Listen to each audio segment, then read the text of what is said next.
Hi, I'm so bummed out that I couldn't be there in person for this, but thank you very much for your patience in allowing me to kind of call in. And also, thank you so much, RJI, for hosting this event. Some of the topics that have been discussed yesterday and this morning are exactly the exact conversations that we've been having around National Geographic.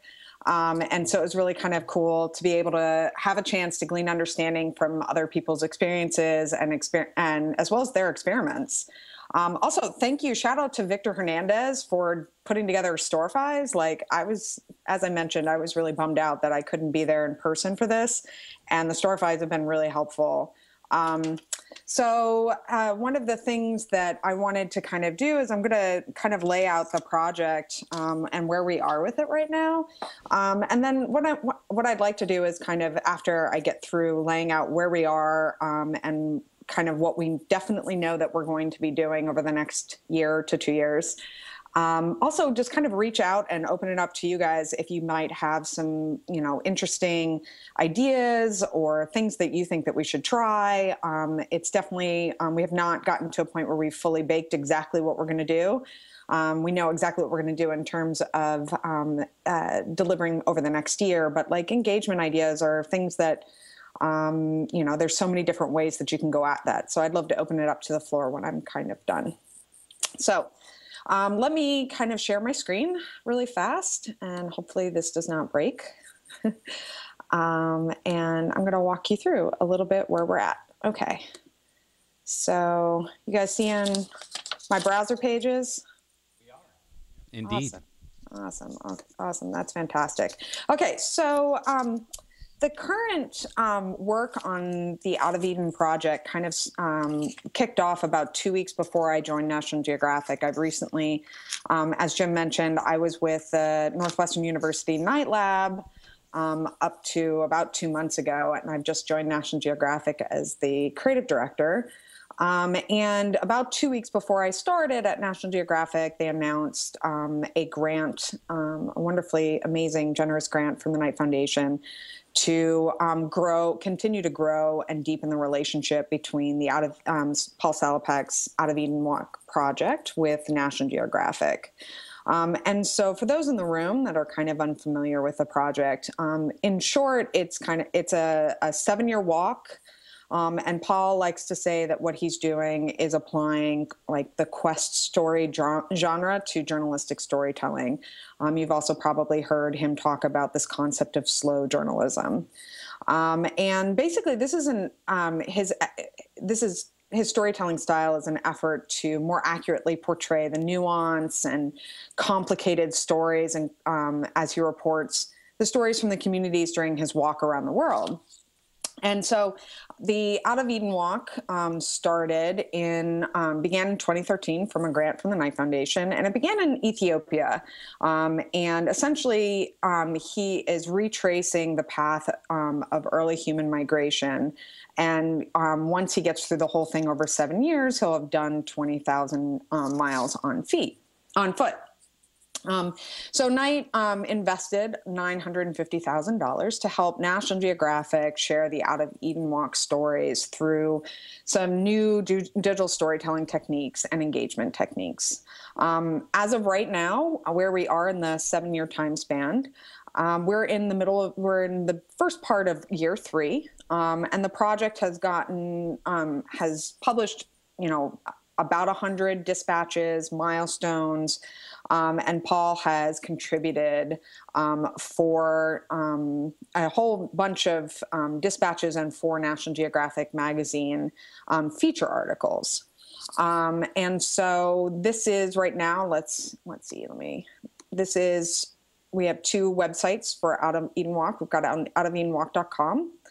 And then we also have the dispatches that are published on National Geographic.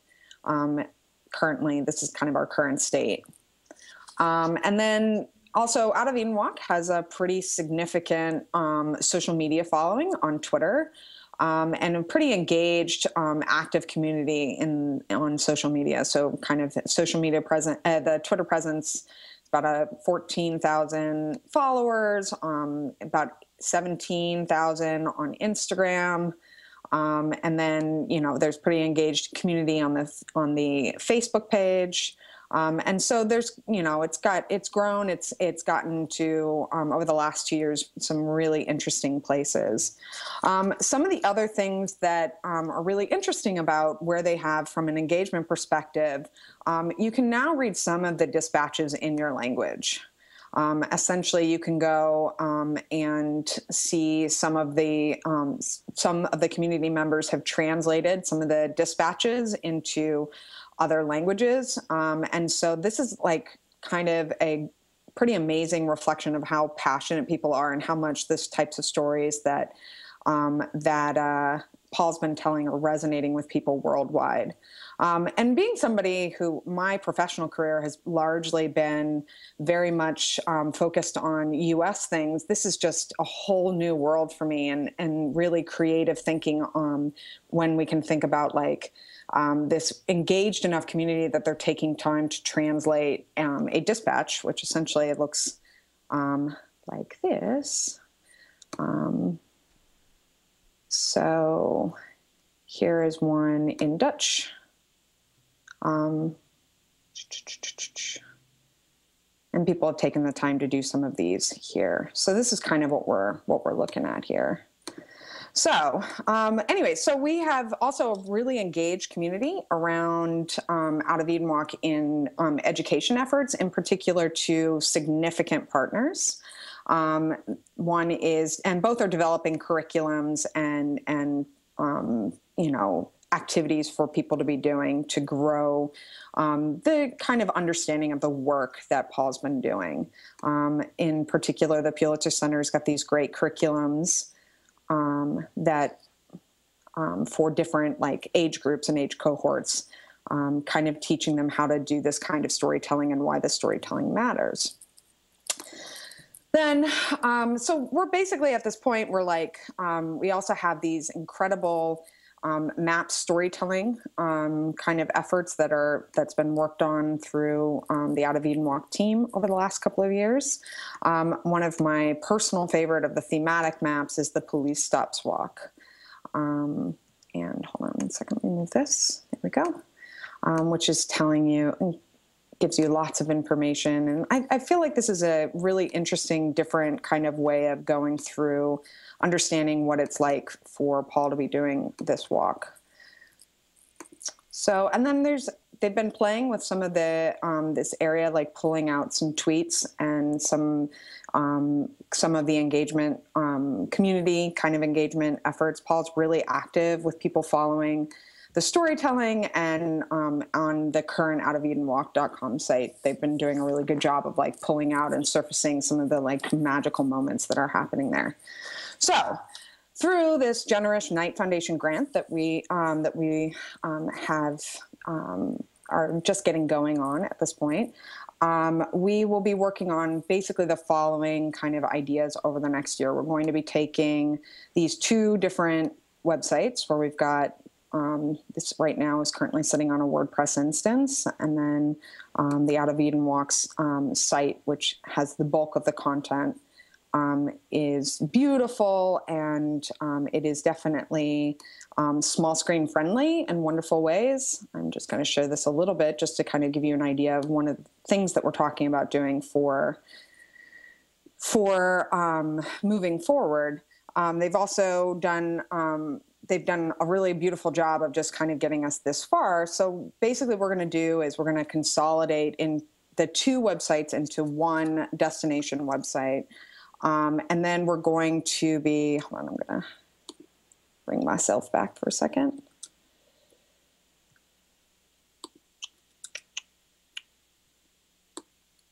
All right.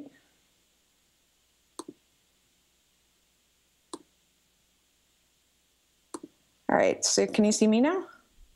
Hi? We can still see you in the small box in the lower corner. Oh, okay. I am trying to not share, stop sharing screen. Okay, hi. Yep. There we now go. we have you. All right. So what we're going to be doing is we're going to be consolidating the two websites into one destination website. We're working on developing and fully executing a pretty robust strategy around growing the community and the awareness of the project. And we've been kicking around a whole bunch of ideas around that. We're going to be working on integrating some more innovative techniques for sharing content. We're kind of developing a little bit of a card style sharing technique so if people like a certain area of a map, they might be able to share that particular update on a map to their social presence. And then we'll be supporting, a bunch of ideas that we've been doing around visualizing and showing our current community as well as any new community members. And so one of the ideas that we've been working through is we have this fantastic membership database that has a lot of great infrastructure that we're going to be leveraging for the Out of Eden Walk project, I think. And so it's if you know much about databases, but it's a graph database. And so what we want to be able to do is kind of really visualize the people following the stories and how that they are following certain areas. So for example, as we have more translations of dispatches and milestones in different languages, then we want to be able to facilitate and make it easier for community members to be able to just follow purely in that language if that's their preference. And then we've got a bunch of other little ideas that we've been kicking around that.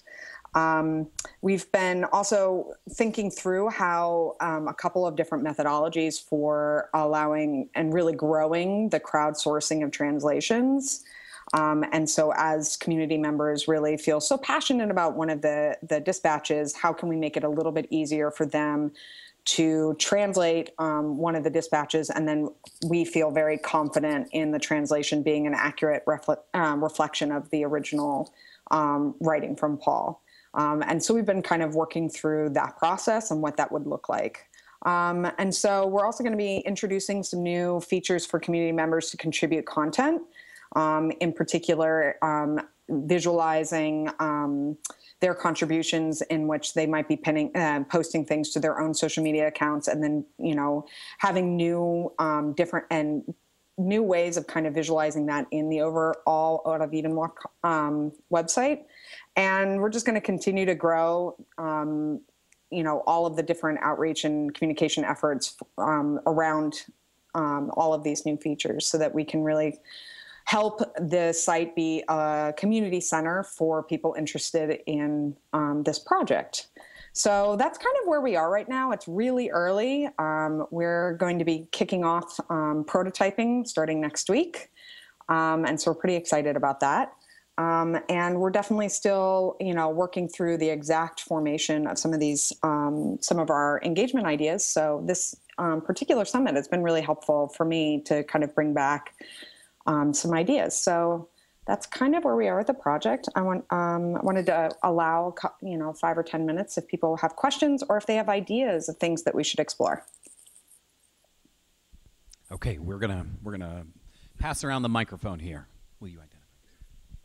Hi, Miranda. Linda Miller from American Public Media. I am curious, what are you guys looking at in terms of the impact of the project that you are trying to have, and especially with regards to your curriculum, and how are you looking to sort of quantify or measure that? It's funny you should ask about that, Linda. We actually just were talking about that yesterday. And currently what we're trying to do is develop a model for if we introduce this new feature, what is the, how could we model what we think the potential growth might be and the measure around that. So what's interesting about this particular project is we're not looking for page views for page views sake. We're not looking for audience sake. And so we can't use just like general or more generalized techniques for growing and measuring that. And we also have the education partners as well. So we're kind of working through finding a good compromise between our own measures of success around education, as well as ones that feed well the way that they measure their own success. And so we're actually currently in the process of defining those metrics. I like to dream big. So I'm thinking like, okay, well, we can be at 300% growth in, 6 months, right? And now what we want to do is work with our analytics team and see if we, introduce some different features based on behavior that we already know.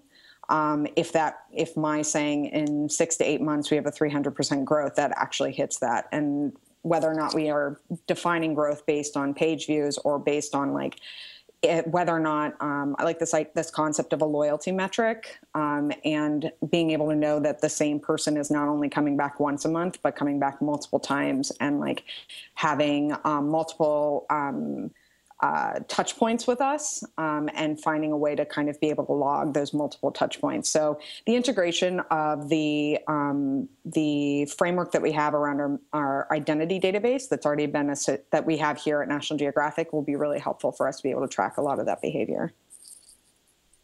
Other questions or thoughts or comments? Hang on just a second.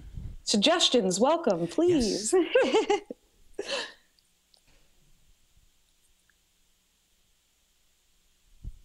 Hey, Miranda, I'm Joy.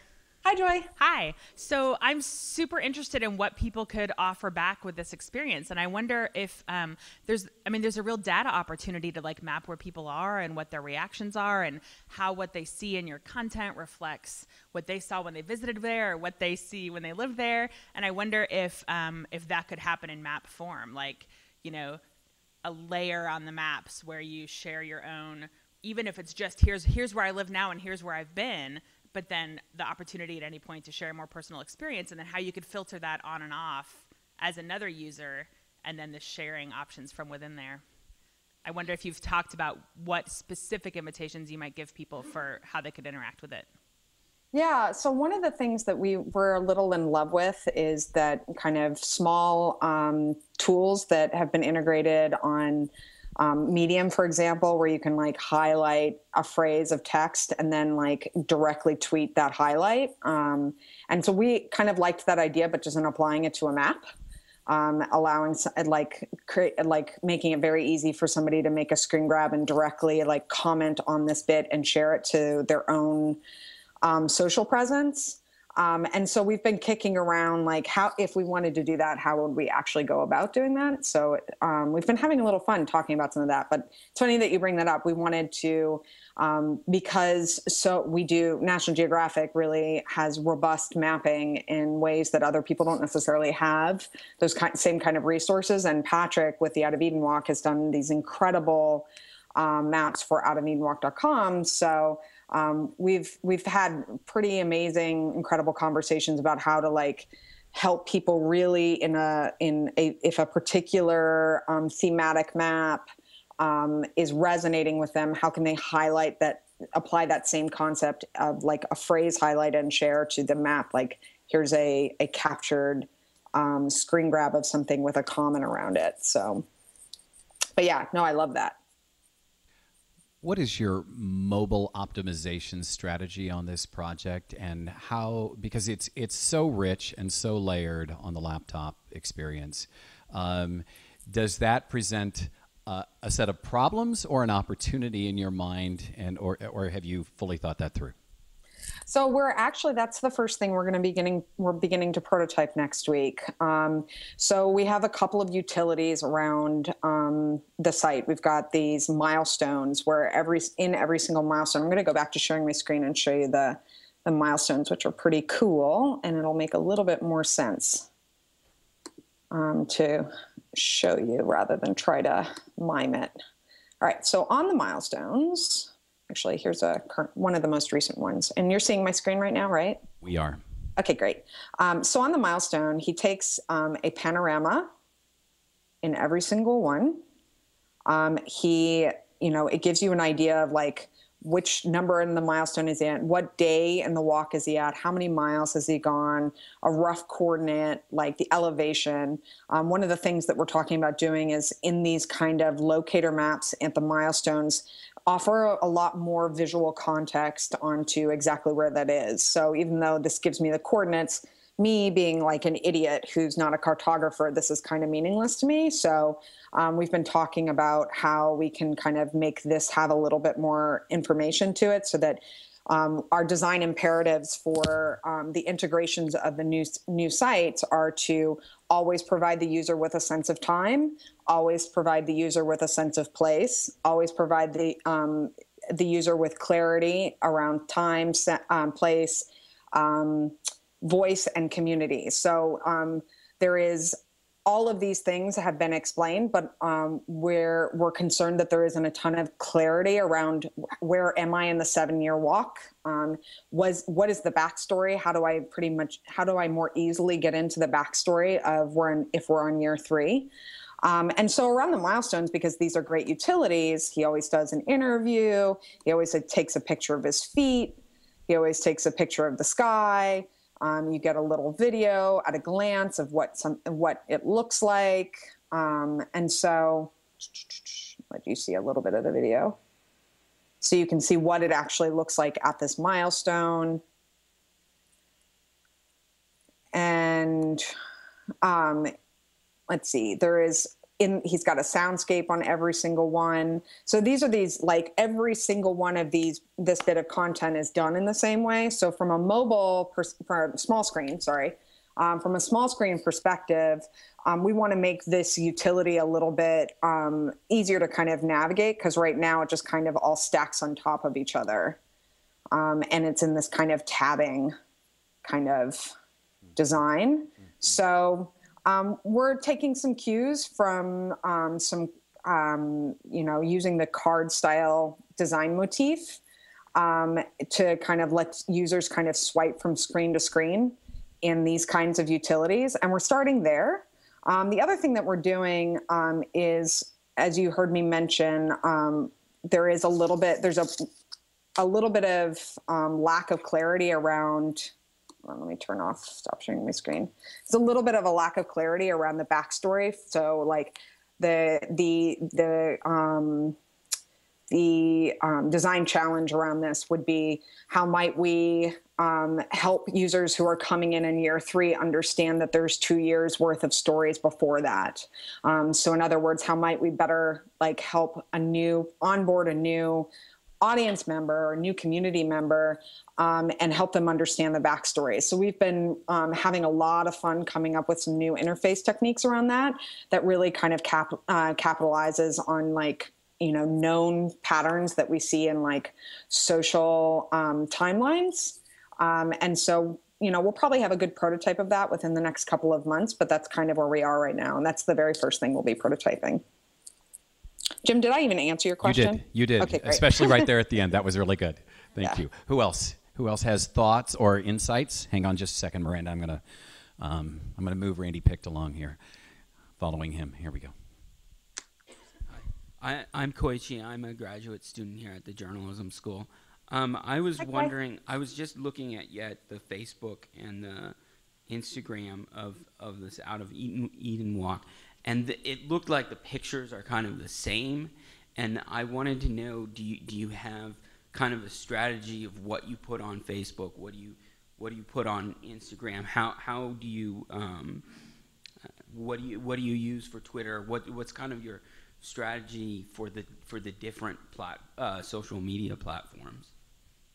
Yeah, so that's actually one of the things we're currently writing right now. We're working on, how do we, the first challenge is to define what does success look like for us. We're not looking for volumes of eyeballs and volumes of page views. So how do we accurately reflect kind of what's going on and from a social platform perspective, the community members and the way that the moments that happen as Paul's doing this walk and develop a strategy around that. And so we're actually currently talking about that.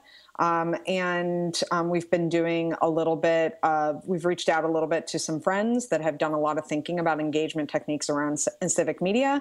So we're currently doing that. I'm sorry if that's not a great answer, but we're aware of the fact that using the current strategy that we're at right now is probably not going to do a really great job of bringing in new audiences. We think that in a lot of ways, the translations of dispatches is going to be one of the big things that helps us bring in new audiences. And then once there are translations, then we expect that people will probably start to share that. And so we're going to reduce friction around a lot of those things. As far as like when you're doing a quick scan of the Out of Eden Walk, like Instagrams, you know what? I think there are also, I mean, I think one of the things that you get from that is, you know, kind of an understanding of, you know, even though that some of these locations are, you know, in physically different places of the world, there's something about them that kind of feels like human. And Paul's like style in deciding what's going to go into that is very much a reflection of like his perspective on humanity. And so I think that's a pretty cool thing. But yeah, we're definitely having that conversation right now.